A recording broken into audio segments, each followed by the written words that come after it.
अध्याय 3 श्लोक 12 भागवत गीता। इष्टान् भोगान् हि वो देवा दास्यन्ते यज्ञभाविताः त्रेदतान् अप्रदायाभ्यो यो भुङ्क्तेस्तेन एव सः।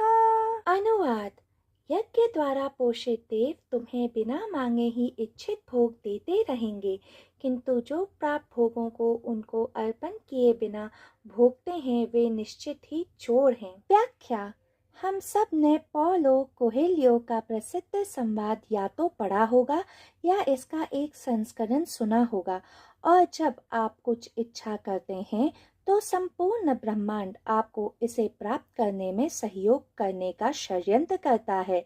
इस संवाद को हम आज के संदर्भ में लॉ ऑफ अट्रैक्शन अर्थात आकर्षण के सिद्धांत के रूप में जानते हैं।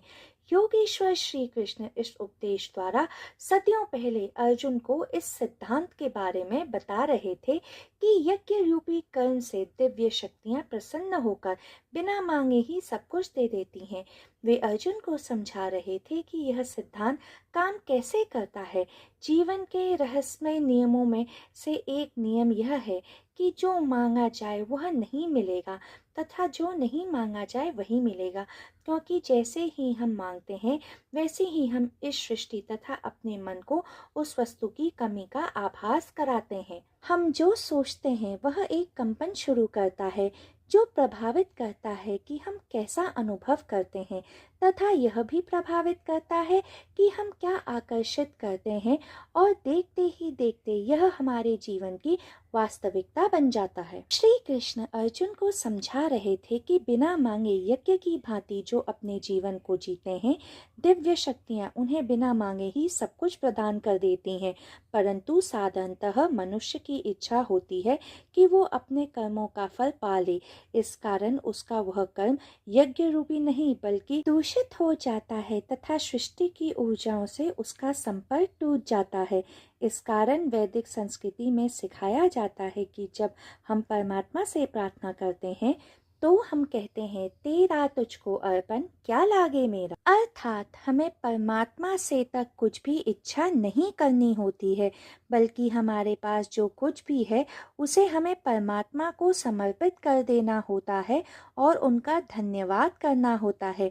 तभी हमारी सारी इच्छाएं पूरी हो जाएंगी। तब परमात्मा स्वयं हमारी सारी इच्छा पूरी कर देते हैं।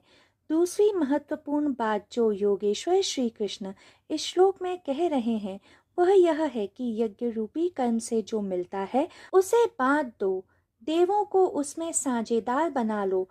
तुम जितना बांटोगे उससे कई गुना ज्यादा तुम्हारे पास लौट आएगा। जो मनुष्य सिर्फ पाना चाहते हैं तथा कभी देना नहीं चाहते हैं उन्हें श्री कृष्ण चोर कह रहे हैं।